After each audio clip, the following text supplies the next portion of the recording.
Primeiro, estou muito feliz de estar aqui e deixar claro que algumas das referências de produto que eu tenho estão nessa sala, o Dório, o Jota.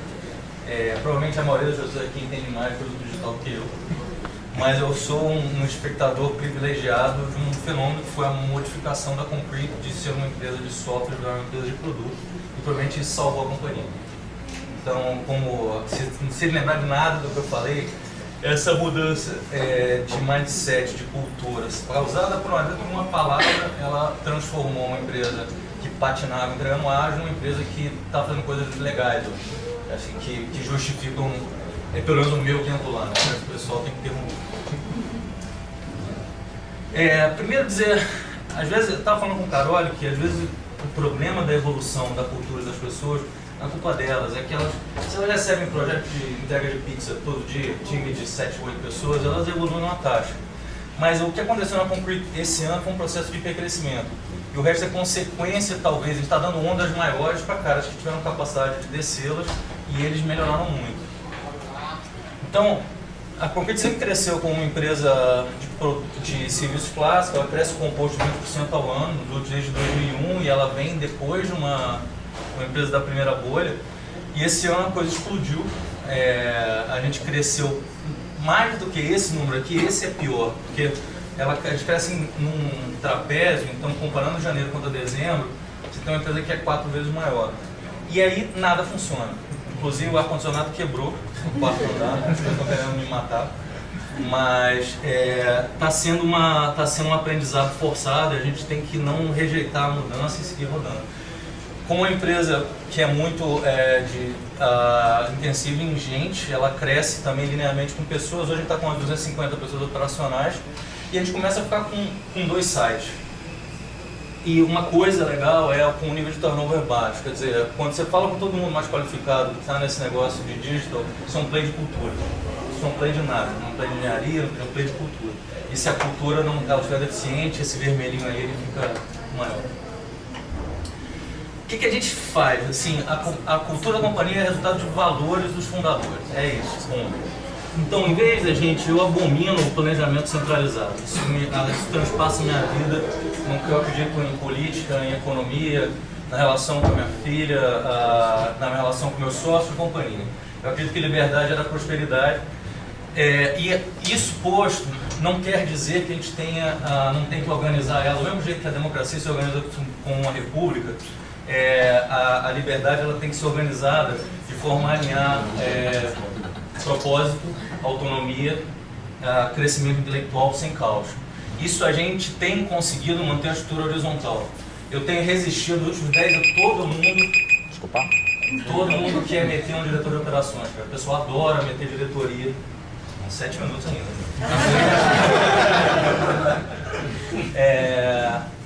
Se vacilou, aparece uma diretoria e eu mato, eles não precisa, por que não precisa? Tem um tal do dono de Damba lá, de 150 a 150, a gente vai indo e tá tudo bem.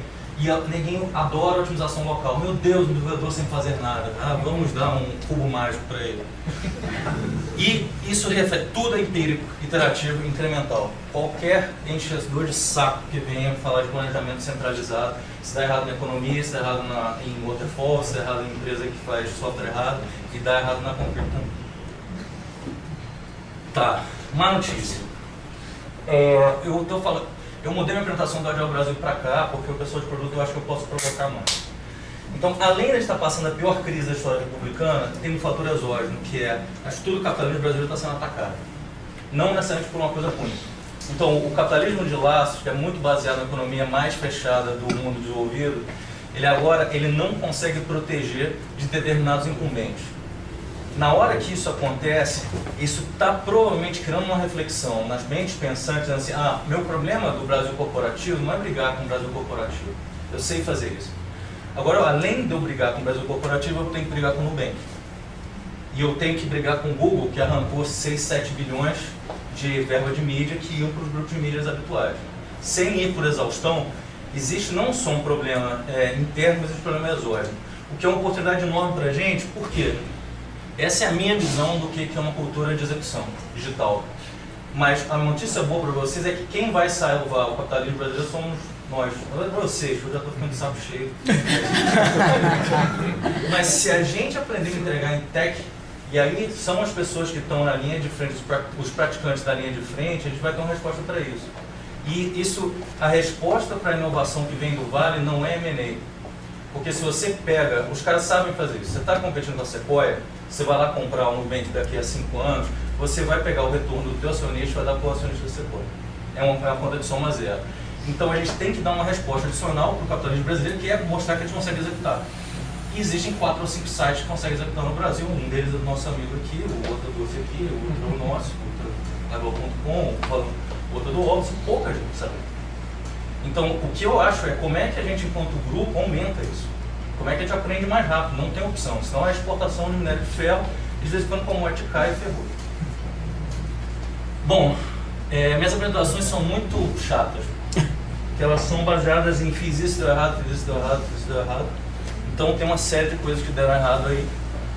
Mas que no final a gente nunca aprendeu tanto, foi um ano de um nível de aprendizado muito alto. Algumas das coisas o Geraldo adiantou que foi muito legal.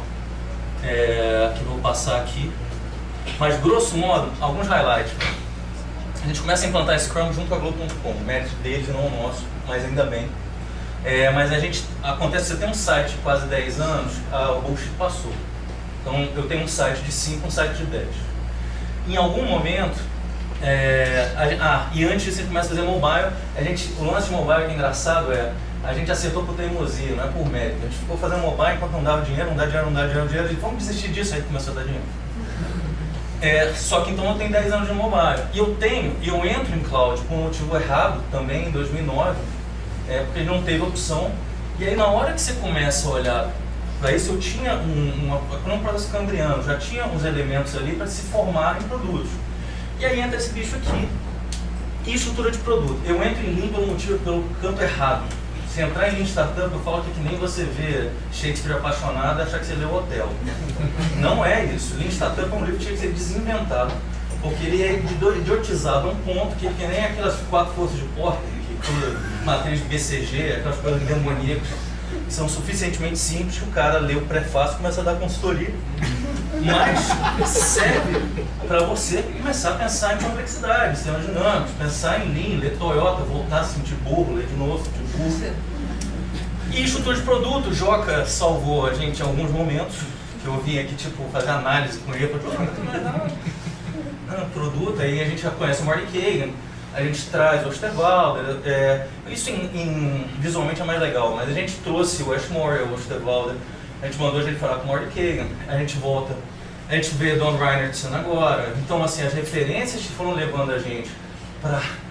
o problema de enxergar que a gente vê, chega uma hora quando você chega em complexidade, ferrou, porque você fala, ferrou, então vamos voltar um clique para cá, que essa parte eu consigo trabalhar, mas a gente agora é uma empresa que é um learning organization que não tem muito bullshit, assim. A gente sabe o que a gente sabe, baseado em evidência, a gente sabe enxergar fenômenos e situações que a gente não consegue trabalhar, e a gente tem conseguido, aos poucos, criar um processo autônomo de aprendizado que está permitindo a gente fazer problemas maiores, tem um sinal legal. Spotify. Quando a gente começou, teve alguns experimentos da companhia crescer, alguns são, obviamente, você olhar as relações de causalidade em sistemas complexos é complicado porque você sabe elas em retrospecto, mas com o benefício de ser engenheiro de obra pronta, um foi o conceito de prática. A prática é uma estrutura de até 150 pessoas que tem produto de engenharia, simples assim. E ela permite que você faça um processo de crescimento vertical, até um número que a gente acha que dá para chegar, e permite que você faça um processo de crescimento horizontal, como se fosse máquinas virtuais. Então isso deu uma certa tranquilidade de que o serviço era escalável. Ele é escalável dentro das condições. E que a autonomia, isso aqui é uma república, isso não é uma democracia. Ela não é uma república representativa, é uma república meritocrática. Então a gente vai voltar muito nisso, mas essa foi a base do crescimento da companhia. E provavelmente isso pode ou não estar refletido em sites. E aí as reflexões agora, falando de Spotify, senão eu vou viajar aqui. É um paper que o cara dá uma ideia simples, que todo mundo está implantando, matricial, mas ele traz algumas reflexões muito legais, porque ele resolve um primeiro problema de estrutura. Qual é o primeiro problema de estrutura? Dentro de uma prática, como é que eu entregava 7, 8 times de pizza, 10 times de pizza, times pequenos. Isso funciona super bem para isso. Ele cria uma outra solução, que eu vou falar de Learning Organization, que é como é que você mantém um aprendizado continuado dessas estruturas sem você fazer um planejamento centralizado, top-down disso. Então, na hora que você dá a ideia das guildas dos capítulos, foi do cacete, porque eu falei, pô, legal, eu consigo botar um facilitador aqui e eles se viram para fazer o processo de melhoria continuada da área especialista deles. Hoje, se você vai olhar, na reflexão atual do pessoal do Spotify, eles falam num paradoxo que aparece o tempo todo, que é, eu dou hierarquia ou não dou hierarquia? A tentação da hierarquia é enorme, porque a hierarquia escala, ela destrói a cultura, mas ela escala. Então, se eu meto esse líder de capítulo para ser um gerente, que é para pegar algumas funções que você precisava, você é tentador, mas mata exatamente os fundamentos que não fizeram o negócio funcionar. A outra coisa é, a gente chegou a fazer um modelo de crescimento vertical adicional, que na verdade furou. Agora a companhia, o que a gente está vendo é, provavelmente a gente tem que continuar resistindo a isso e abrindo outras estruturas de 150 pessoas, até que emerge a necessidade de ter um VP de engenharia, um diretor de produto, um head de engenharia, um CTO.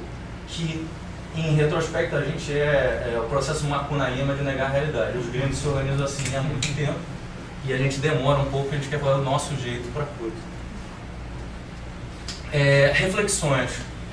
Tem uma palestra de Culture Hacking que o Leonardo deu, tá no celular aí, mas foi ele que deu. Tá tweetando.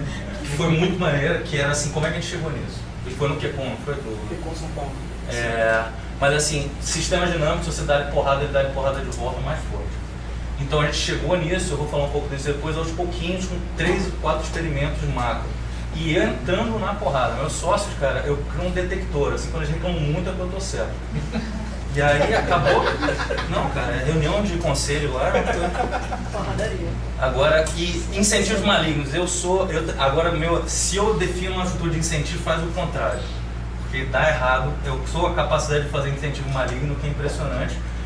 Uma reflexão faz incentivo de forma interativa dentro do possível. Cria o conceito de safra ou de período para reavaliação do incentivo, porque algumas coisas saem da condição de contorno, você não tem pouco controle, mas você tem que mexer em cultura de segurança e incentivo para poder implantar a alteração de estrutura que você quer.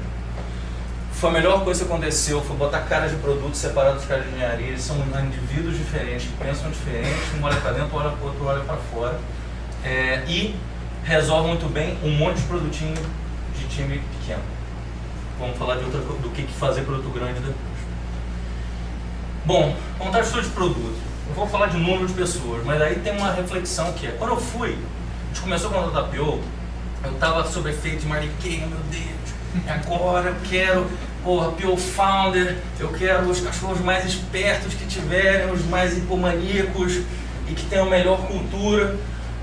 E a gente montou uma visão de competências que até para de pé até hoje. Assim, você tem o PO ágil clássico, que não é suficiente, com um cara que consegue pelo menos começar a arranhar a superfície de Lean, para que em algum momento ele chegue em complexidade, mas que ele tem 4 áreas que todo mundo vinha com elas mais ou menos preenchidas. Então o cara era mais, ou ele vinha de UX, ou ele vinha de engenharia, ele vinha de domínio, ninguém tinha tudo.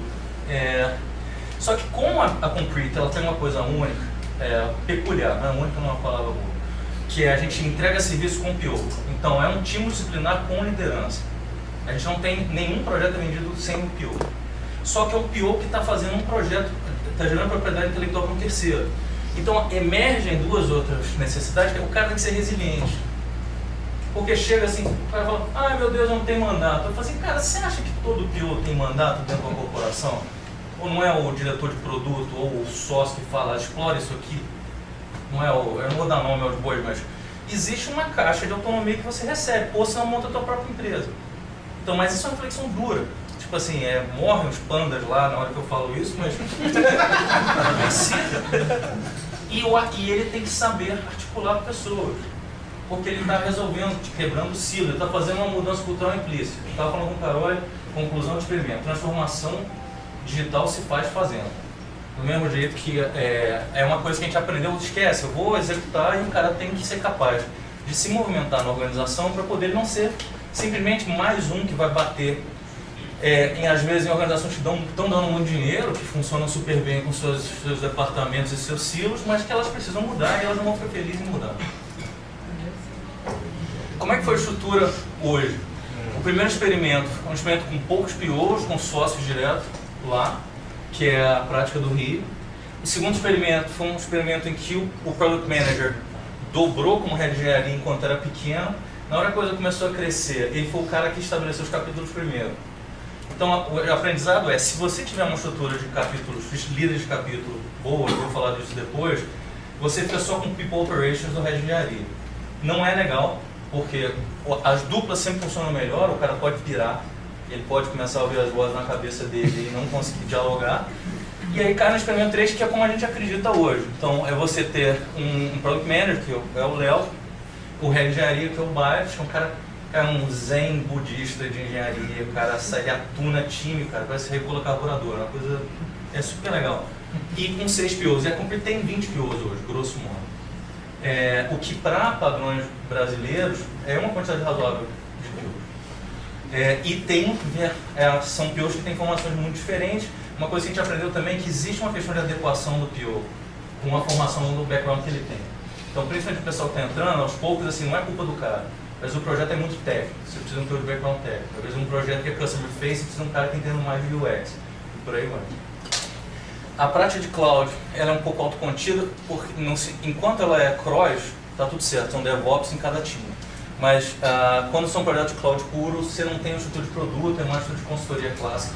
Então você tem o head de cloud com os DevOps. Reflexões. Não dá para andar rápido, não dá para escalar com engenharia ruim. Então, sobre a ótica de que eu tenho que transformar conhecimento tácito em explícito, que é ter um jeito sempre igual de fazer, a gente chegou à conclusão que a gente estava repetindo sempre o jeito que a gente estava controlando algumas coisas. E a gente, por exemplo, como é que a gente estava fazendo o controle de qualidade de mobile. Então, mobile tem uma fragmentação de 10 mil combinações de celulares, tamanho de tela, fabricante, sistema operacional. Você não pode abordar controle de qualidade do mesmo jeito que você aborda em web. Simplesmente é uma outra, 3 horas de grandeza pior. Então, emerge a necessidade de ter um device rack, emerge a necessidade de teste funcional, além de ter teste de borda na API, de teste unitário, emerge a necessidade do cara de QA, um engenheiro de QA, que roda na frente junto com o PO fazendo especificação. Então, o código Calabash, ele é especificação, ele não é teste. Então, essas reflexões todas vêm.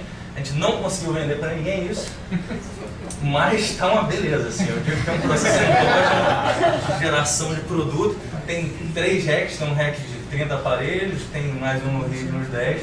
A gente acaba dando de graça junto com o Chico, você fala, não vou pagar, bom, eu boto, tá? Porque a gente fala assim, pô, sem isso não dá para fazer mobile. Mas foi uma reflexão interessante que é, pô, quando eu faço um produto que coça a minha própria coceira, ele é muito legítimo.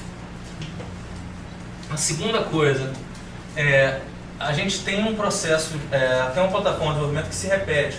Ela se repete apesar de ser dinâmica. Então, você pode trocar o módulo de teste unitário pelo novo, você pode trocar a lojinha de deployment contínuo por outro, o Jenkins por outra ferramenta de integração contínua, mas os blocos estão sempre lá. E como a arquitetura de web e de mobile está meio que convergindo, então os projetos novos de web estão sendo single page applications, em algum troço em JavaScript, consumindo uma API que por sua vez tem alguma coisa de back-end. Os projetos de web de mobile estão começando a ficar com uma arquitetura semanticamente parecida, com blocos diferentes. Então isso permite também, bota um trilho, e é mais uma coisa sobre escalar. A engenharia boa, ela está materializada num jeito, numa plataforma, que na verdade é um monte de código open source e propriedade intelectual que a gente gerou quando precisava. E a gente botou um nome nisso. É um monte de código de DevOps, é um monte de coisa open source, amarrada meio com silver tape e barbante, mas as coisas, todo mundo sabe como é que começa um projeto. O bootstrap do projeto é sempre o mesmo, variando tecnologia. Aqui tem uma outra reflexão. Para escalar, a gente viu que a gente tinha que padronizar algumas coisas. Então, uma coisa que foi muito importante, isso foi uma coisa que eu aprendi para o Joca uns 3 anos atrás, quando a gente padronizou os papéis das práticas. Que é o que são esses 8 papéis, eles se repetem, são carros, são papéis. E as práticas, elas têm uma relação quase 1 para 1, nem sempre 1 para 1 com esses papéis. A plataforma eu falei mais cedo.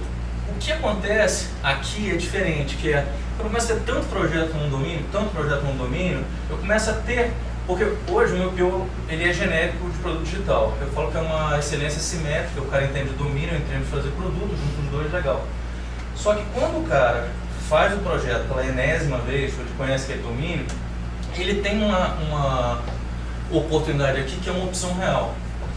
Então qual é a opção real? Você pode transformar aquilo num produto. E esse produto pode ser uma maneira do time começar, e ele pode ser precificado na quantidade de meses que ele reduz o burn rate do time. Então a gente fez isso, a gente provou isso em varejo, e está em um monte de lugares legais, já está na verdade, uma história engraçada é que a gente fez um investimento numa empresa de mobile commerce antes da hora, é aquela coisa assim, vai passar uma onda, a gente errou o tempo, passou a onda 3 anos depois, mas a gente aprendeu muito. E hoje ela está em um monte de lugares, o conhecimento, a gente chega no ponto, a gente chega para falar de mobile commerce, a gente de fato entende mais do que eles. Aqui é uma coisa que a gente ainda está num conflito inicial, só uma empresa de produto, uma empresa de serviço, não. A gente é uma empresa de serviço que está padronizando o jeito que faz o serviço e que ela está adicionando valor agregado porque ela tem um produto que a gente usa para a gente mesmo. Eu não quero hoje ter uma cadeia de canais, não, a gente usa. E ele tem um track record que ele acelera muito o caminho feliz. Sobre comunidade de prática. O legal da gente ter chegado no capítulo, não sei o que, foi na literatura, ser mais velho que andar de pé. Mas o importante é que o processo de melhoria continuada, ele tem que ter autonomia, ele tem que ser feito pelo pessoal na ponta, sem interferência de um comando centralizado. Então, o que a gente viu a gente não... A Concrete é uma empresa... alguns caras são full stack, todo mundo programa em 200 linguagens, programa, mas o cara é especialista. Então eu tenho um capítulo de iOS, eu tenho um capítulo de Android, eu tenho um capítulo de DevOps, eu tenho um capítulo de engenharia de QA, está começando um capítulo de JavaScript.net. O que a gente aprendeu no processo? Ele tira a carga do head de engenharia do processo de seleção. Então ele avalia os desafios e faz uma entrevista técnica. Ele não pode ser um cara só, na verdade são duplas. Porque o bias de comando e controle, quando é mais de um cara, é mais difícil. Terceiro, ele tem que ser aceito pelo time. Quando eu falo de república meritocrática, não quer dizer que não tem acionista dizendo o que é para fazer, mas se eu boto um chefe de capítulo e o time não aceita, ele vai ser expurgado. Peer pressure por falta de mérito é uma coisa que acontece o tempo inteiro. A gente criou o conceito de ajuda reativa e proativa, que é proativa, eu vou falar um pouco de modelo de maturidade, o cara olhar que tem um problema nesse lugar aqui, ele atuar. Porque ele tem 20% do tempo dele para isso. Mas a ajuda reativa o PO levanta a mão, o coder levanta a mão, qualquer um levanta a mão e diz, cara, tem que refatorar um pedaço de elefante aqui, eu não estou conseguindo, ou eu estou com um problema com esse coisa específica, e o cara vai lá ajudar. O que ele não é? Os bias todos. Ele não é chefe, ele não vai te promover, ele não vai te mandar embora, ele não é um interventor de código. Ah, meu Deus, que código feio, what the fuck. Ele é um cara que ele não está gerando compliance de projeto, ele está lá para ajudar. E ele está para fazer coisas que a gente aprendeu, os líderes de capítulo se reúnem uma vez por mês. Os capítulos se reúnem uma vez por quinzena. Os coders on beer ocorrem uma vez por mês por site. Então, ele tem que garantir a cadência da parte que toca ele. Então, ele tem que garantir que tem um tema que a comunidade escolheu e que o cara chegue com o material pronto e que seja um material relevante. Ele não morre a cadência para ver continuada. O que emergiu sem a gente perceber? Quando a gente juntou os líderes de capítulo numa reunião, ele falou, parece muito com um comitê de gestão de mudança isso aqui. Então você acabou, em vez de eu bolar os sócios com suas cotas, sentar numa sala e dizer companhia, não, tinha 5 garotos que eram os melhores da companhia, garotos no bom sentido, que estavam falando de problemas reais, de melhoria continuada, todo mês. E aí na hora que eu falo, depois que eu vou falar um pouco de ferramental,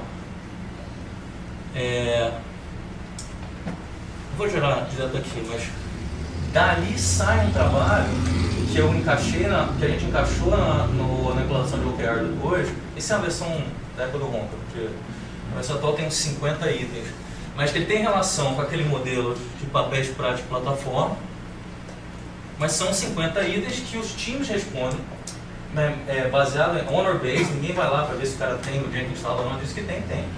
E que o time olha na cadência dele se ele está melhorando. E na hora que ele foi estabelecer os OKRs de time, ficou simples, o OKR de time é melhorar isso aqui. E uma outra coisa A gente está fazendo pesquisa na OKR, de um deles, do OKRs, é ser a empresa mais legal para o trabalhador que conheceu a trabalhar. Eu quero que o cara vá para Concrete, do mesmo jeito que o pessoal ia para McKinsey quando eu estava saindo da faculdade. Caraca, McKinsey, que legal. E a gente começou a ver, pô, mas será que o pessoal está feliz? E aí a gente criou, a gente foi tentar fazer uma pesquisa, a gente chegou, o pessoal foi em David Pink, falou assim, cara, vamos tentar fazer um conjunto de perguntas que pelo menos tenha a ver com esses drivers.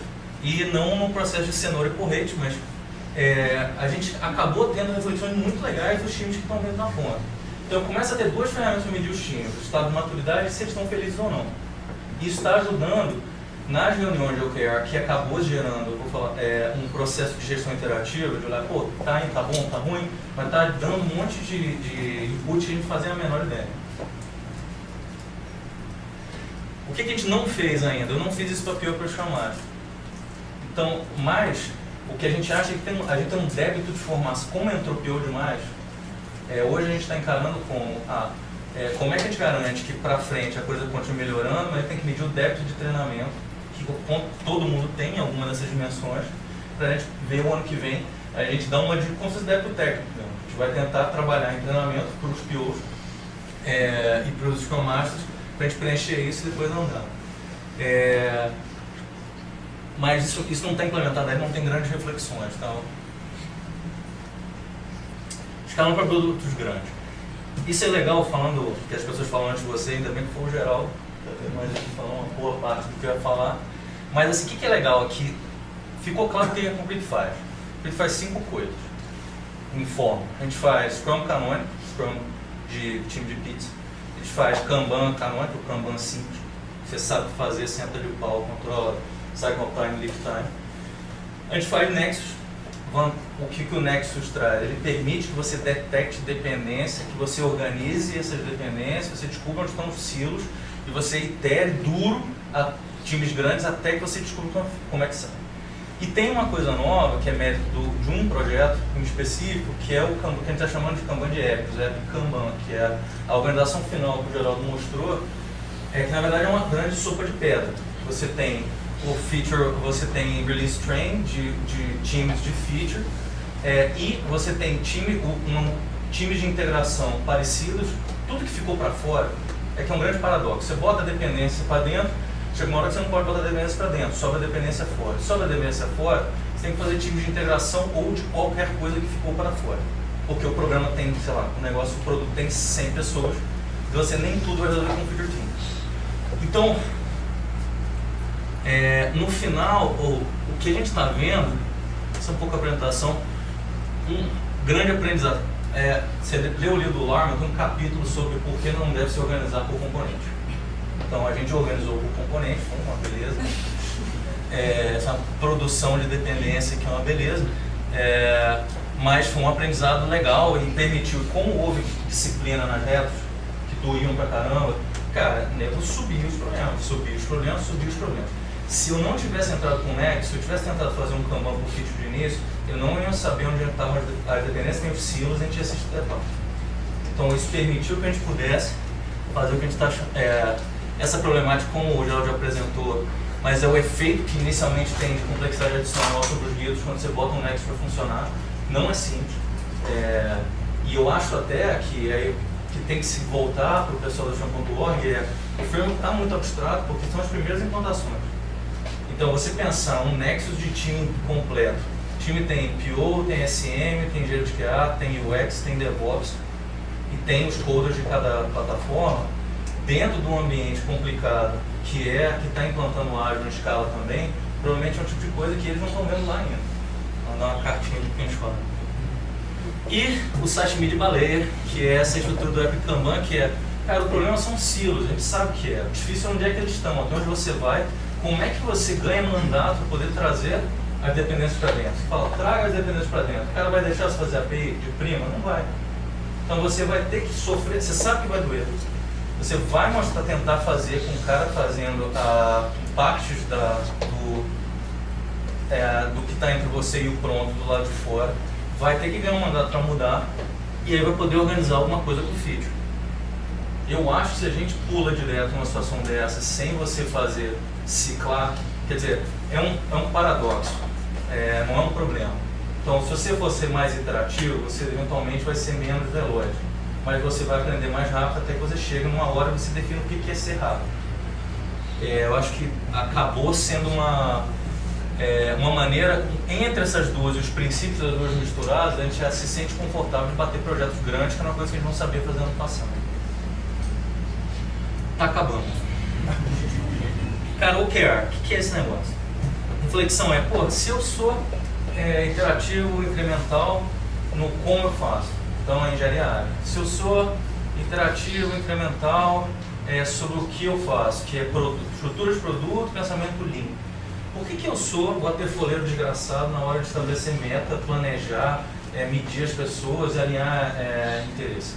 Não fazia nenhum sentido, é uma reflexão meio idiota, mas é óbvio. Então, o que esses caras, e os gringos estão fazendo isso há 30 anos. Então, isso é do Andy Grove, é da Intel, mas grosso modo são metas áreas, que levam e você define metas que elas são ágeis, elas são difíceis de atingir, elas são aspiracionais, ela não é o processo de tentar atingir uma meta que é shoot to the moon em si faz você fazer coisas que você não faria normalmente, e ele casa muito bem com o hipercrescimento. Se eu não tiver uma maneira de alinhar interesse com uma empresa que está crescendo muito rápido, tentar fazer de forma centralizada, vai dar problema. Reflexões depois disso são que talvez eu não consiga escalar ágil ser alguma coisa parecida com isso. Se eu estiver escalando pelo motivo, se eu estou escalando é porque eu estou crescendo. Se eu estou crescendo e não estou sendo capaz de trimestralmente reavaliar meu planejamento, eu tenho um problema. Eu vou estar baseado em grilhões do planejamento feito em dezembro, setembro, outubro do ano passado, que era uma concrete map um terço do tamanho que ela é hoje. Então eu acho que dentro alguma estratégia que seja de comunicação clara, que ela divida o que é o objetivo, as metas e as ações de forma clara, que ela seja iterativa, eu acho que a gente não consegue escalar esse negócio de forma adequada. A última reflexão, que é o que a gente tem falado lá, na hora... E o que é média? Eu estou pegando uma vez por semana, juntando na sala, 3 comerciais, o head de engenharia, 2 head de produto, marketing. Quando eu olhei para a sala, eu falei, isso é gestão interativa. Então, uma vez por semana, eu estou com pessoas que estão, cada uma delas com um pedaço do dia, que atuam sobre essas metas que estão claras para todo mundo, e que eles, 50%, uma parte delas, desse objetivo ele borbulhou de baixo para cima, quer dizer, os macro, algumas eu dei, mas outros vieram de baixo para cima, mas isso é uma gestão interativa, aí você volta aquelas doideiras que o Ricardo Sandler falava há 20 anos atrás. Tava doideira nenhuma. Então eu acho que não é para pular, isso é só uma reflexão que está em aberto, mas eu acho que sobre framework de gestão de um grupo executivo, e aí não necessariamente chegando a OKR individual, mas como framework de gestão do grupo executivo é uma coisa que pode fazer muito sentido. De uma maneira de, está claro para todo mundo, como eu vou medir se eu cheguei ou não, eu tenho como alterar se não fizer sentido, e existe uma sensação de corresponsabilidade e co-ownership, porque o pessoal ajudou a definir junto aquele negócio. Então isso não foi uma coisa que a gente pensou, é um efeito colateral da implantação e de tentar garantir a cadência. Conclusão. Eu corri demais. Uma má notícia. Eu acho que hoje a gente está num cenário, eu estou nessa, eu vi a inflação, os mais velhos viram, eu vi a estabilização. Queria falar para vocês que a situação, não só atual, mas os drivers que levaram a gente aqui estão fortes. E a situação vai piorar no próximo ano. Ela não vai melhorar no tempo. Melhor, não quer dizer aquelas coisas, se alguém me falava, o ideograma japonês para o problema, a quantidade de aldeia é um pato. Assim, mas estamos em crise, deal with it, tá? Em vez de ficar chorando, eu não vejo nenhuma medida sendo feita para alterar, ele está num caminho. Agora, por causa daqueles fatores exógenos, eu acho que está tendo um nexo de mudança. Então o Brasil Corporativo está tendo que refletir sobre essas coisas, não necessariamente nessa hora. Não é o que o Gartner falou, é porque de fato eles estão na agenda deles, quando eles olham, cara, está acontecendo alguma coisa, eu não consigo entregar, se ninguém consegue entregar tudo bem, a gente resolve em Brasília, mas e se ninguém consegue entregar e vem um novo incumbente que entrega? Então eles vão ter que falar com vocês, falar assim, e aí moçada, o que vocês fazem? Como é que vocês fazem um pequenininho? Vocês têm que fazer grande para mim? E dentro de um contexto que as pessoas no Brasil têm um problema de modelo mental seríssimo. Então o que acontece sistematicamente, e dentro do... parece ter uma relação direta entre ignorância e certeza aqui. Pessoas sem bias, elas pegam seus bias, vivem aquilo, e ao tempo inteiro você tratando um problema que é caótico, ele é complexo, como se ele fosse linear, o tempo inteiro. Essa é a base de todos os males. Então, de alguma maneira, a gente tem que começar a dizer para ele, cara, não é que você esteja errado, isso é inadequado. Não é que você esteja errado. Esse tipo de pensamento vai levar você chegar em conclusões erradas, implantar coisas erradas, para resultados errados. Então, como é que a gente simplifica o estudo de complexidade? Fala para quem está tomando decisão. Dizer, cara, é mais ou menos isso aqui, e o ambiente está caótico, vai dar porrada nele até ele ficar complexo você lidar. Então, você ir direto com o Kanban, cara, essa luta fratricida que a gente tem entre Build, Measure, Learn, Scrum, Kanban, isso é uma besteira, são coisas que se aplicam aqui. Então, os practitioners que eu respeito mais, são os caras que não falam nada disso, eles falam de princípios. E eles estão mais desesperados. Quanto mais a gente estuda, mais dá uma sensação que eles não sabem nada. E você tem que chegar no seu desenho desse. Isso é o que a gente acredita. A gente acredita que o jeito que a gente tem de fazer produtos digitais é um espectro de agilidade que encompassa como fazer, o que fazer e como medir, como olhar interesse. Provavelmente tem um monte de coisa fora disso, mas conseguir falar de forma clara, assim, cara, eu tenho que ser iterativo, empírico, incremental, eu estou lidando com alguma coisa que está aqui. Se eu for diferente disso, eu vou me ferrar. Se eu estiver aqui, cara, tudo bem, foda-se. Bom, senhores, isso, corri. Primeiro, de novo, obrigado. Eu não baixo, eu falo, as minhas apresentações são quase um pedido de ajuda. Se eu falo tudo que eu não estou entendendo, o que eu estou pensando recentemente, eu solto a apresentação para ver se alguém me dá uma resposta. Então, algumas coisas elas são pensamentos inacabados, outras são reflexões sobre aprendizado real. Mas, obviamente, tem assuntos aqui que tem pessoas que entendem mais do que eu. Mas talvez eu tenha conseguido, como espectador, tá tendo o privilégio de ver isso tudo acontecendo ao mesmo tempo. E aí eu vou ser um grande contador de histórias depois, mas nesse ínterim está sendo the ride está sendo boa. Tá bom? Obrigado.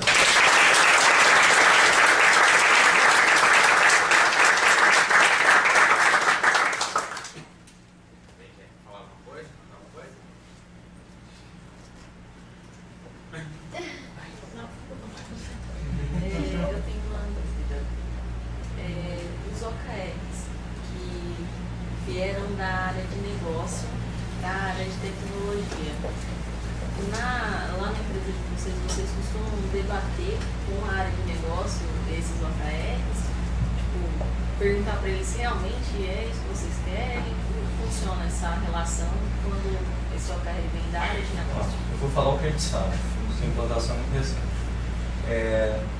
Teoricamente, se tem OKRs da companhia, que são 4, se é a melhor empresa de produtos digitais, se é o lugar onde as pessoas querem, o trabalhador de conhecimento quer mais trabalhar.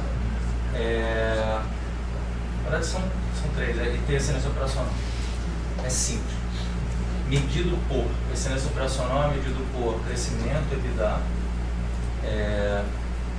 a par ser a melhor empresa de produtos digitais é medido por uma pesquisa de satisfação que a gente está fazendo, churn de cliente, e ser o melhor lugar para se trabalhar está sendo a pesquisa de developer happiness e churn, saída das pessoas, churn de pessoas que não queiram que saísse. Então ele é razoavelmente simples. Como é que isso se abre? Aí, por exemplo, o pessoal de Bounce qualquer fala cascateia, não cascateia, ele abre. Então, para o pessoal comercial é direto, porque aquela meta ela abre para eles com um peso em cada um. Quando entra com os times, qual é a reflexão que a gente tem hoje? Que tem onde é que a gente quer chegar e o que a gente tem hoje. Hoje a gente está implantando o OKR nos times, que aí seria, a gente está começando fazendo primeiro, contando depois, que é as pesquisas, a medição de maturidade dos times e a felicidade dos times. Então vai dizer, olha, vocês são medidos o quanto vocês conseguem melhorar essas duas coisas. Onde é que a gente quer chegar? A gente quer ter OKR compartilhado com o cliente. Então seria uma empresa de serviço falar assim, cara, vamos fazer um negócio, um quiosque para uma empresa de alimentação amarela? vamos. Mas ele não vai falar isso, ele vai falar, cara, eu quero vender mais tal coisa, eu quero aumentar minha taxa de conversão em tal coisa. Então, se eu conseguisse dar para o PO ferramenta de uma discussão franca, dele falar com o contraparte dele o que é o OKR do produto, eu teria um binômio aí que resolvia dois problemas sérios, que é elemento de interesse e cortar o bullshit da relação cliente-fornecedor. Porra, você induz a estabelecimento de confiança que o cara dividiu com você o que é o bônus dele, pelo menos como é que ele é medido. Então é uma coisa razoavelmente, uma árvore razoavelmente simples. O que está entrando agora? OKR para marketing. Então, eu medir por lead gerado não é legal. Vou medir por crescimento de faturamento, quanto a relação de causalidade não é óbvio. Então tem alguns desafios que a gente está tendo agora, mas a gente vai ter que fazer. Como é iterativo, isso é libertário. Faz. Rever. Daqui a 3 meses a gente revê. É mais ou menos isso. Como que está o papel do Scrum Master nesses times? Vocês mantiveram um em cada time ou vocês têm... O cargo do Scrum Master, ele tem ciclo na companhia. Então, se você olha para essa pergunta 3 anos atrás, você diz, precisa de Scrum Master. Realmente, se você tem um time de 5, 6, 7 pessoas sêniores, o papel, eles são muito auto-organizados a ponto de que ele não é tão importante. Quando você começa a ter desafio grande, o papel ganha uma importância enorme, ele ganha até um co-nome, que ele é Scrum Master Agile Coach. Porque o cara que está garantindo as retas, fazendo as reflexões e propõe, o cara tem que mudar. Mudança estrutural, faz outra coisa. Pega essa aqui, joga para cá. Então, ele virou um agente de mudança. E tem que ter um por time, sim. Principalmente porque os times não são pequenos. Eles até estão meio grandes demais, estão falando de time de 10, 15 pessoas. Então, o que eu acho se a gente reduz ele ao que está no Scrum Guide, talvez a gente não esteja dando a real importância do papel que tem que ser desempenhado. Quer dizer, ele é um agente de mudança até que o time entre em fluxo. E fluxo ok, eu sei, o pronto está claro, eu sei quais são todos os meus silos, a estrutura faz sentido, vamos fazer melhoria. Eu peguei naquele mapa de complexidade e fiz assim para o sistema. Aí ficou um sistema só complicado. O sistema complicado você analisa melhor.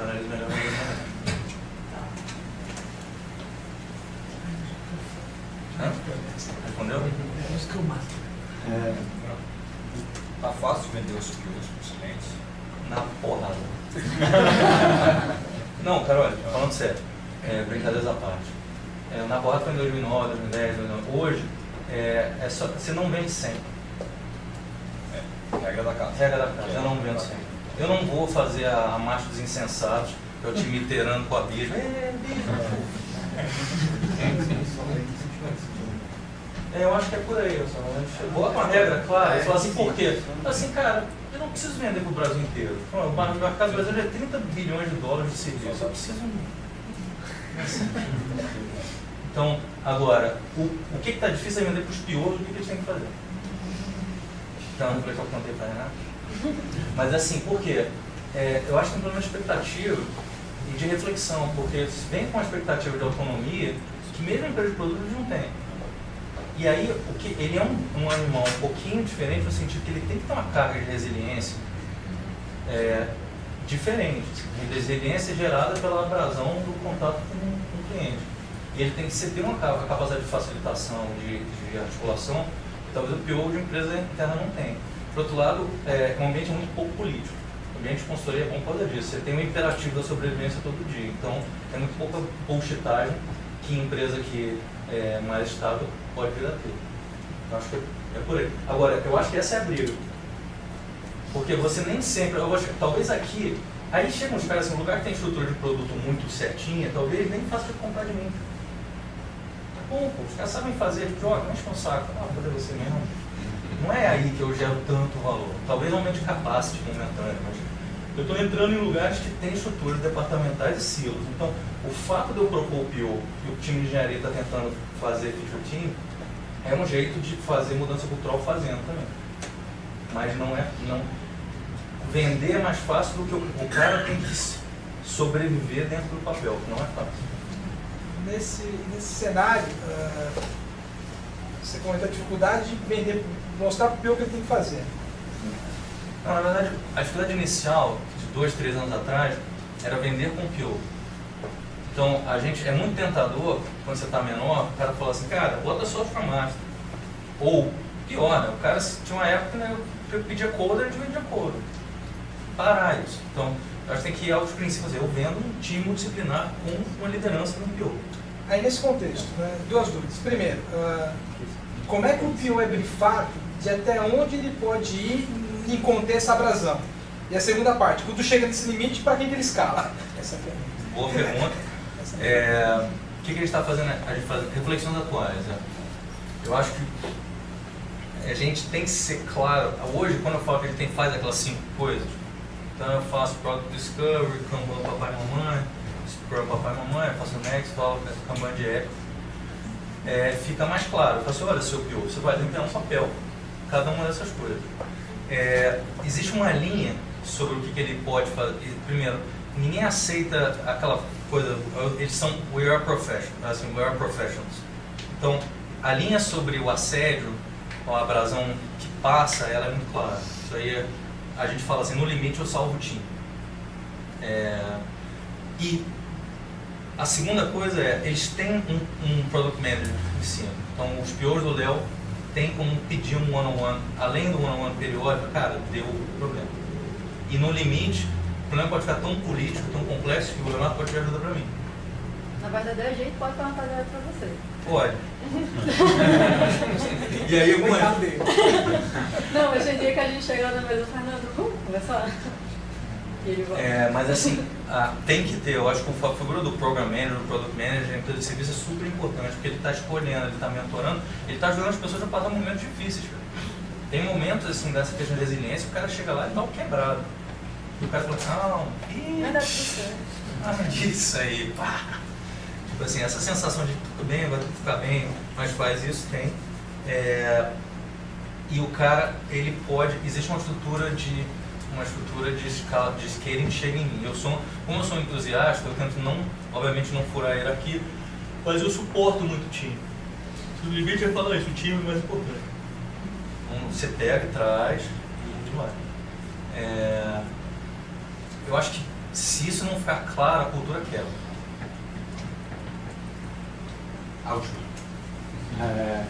Você falou que passou por uma produtização, né? E o que chamou, eu não entendi bem então o que foi produtização, porque eu não sei se estava de manhã, eu estava falando que a 37 Signals, eles mudaram, na verdade, o foco de serviço para ter produto, não Basecamp.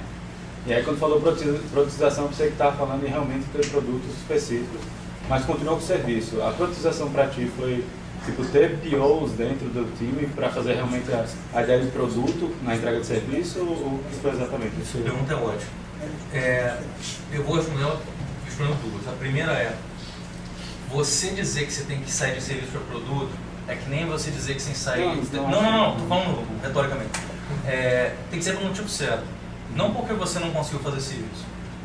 Então, se for simplesmente você está jogando a toalha porque o investidor quer que você se estrepe. É que ele está fazendo síntese de proteína, ele está preocupado com a bactéria. Então, o que eu estou fazendo aqui a padronização de serviço, a pazinha do McDonald's, ela vai andando. Então, papéis, práticas, plataforma. Quando chega ali, domínio. Quando chega em domínio, você tem quando eu falo opção real, você tem a opção e não a obrigação de fazer um produto que seja como se fosse uma lojinha Magento, uma lojinha Street. Então, por que eu vou começar todo o meu projeto de comércio eletrônico do zero, se eu posso, no início, botar uma lojinha Street e seguir com ela? Então, a produtivação para a gente foi mobile commerce, que eu sei fazer em segundo estado de sono, eu fiz 40. Então, a gente tem um produto de mobile commerce que só meu time usa. Então, eu cobro um FII no início do projeto e eu justifico o FII para o cara, dizendo, cara, isso vai fazer que o time entregue 2 meses mais rápido. Então, é uma produtificação do meu serviço no limite. Fez que a companhia muda de DNA? Não. Eu chego para o boss e falo, isso me dá, se eu fizesse direito, me dá 1 ou 2 pontos percentuais de EBITDA a mais. Mas tá tudo... Aí eu falo, para que raio você quer ir para produto? Para crescer mais rápido? Não, eu não posso crescer mais rápido que isso. Para ter mais rentabilidade, o EBITDA está certinho. Então, não é uma... O DNA continua sendo o mesmo, mas eu acho que chega uma hora que é natural. O time faz... Se o time fizer a mesma coisa muito, ele... É que nem quando você faz coisa repetitiva, ele se revolta e fala, eu vou codificar essa merda. Faz. Foi meio nessa. Obrigado.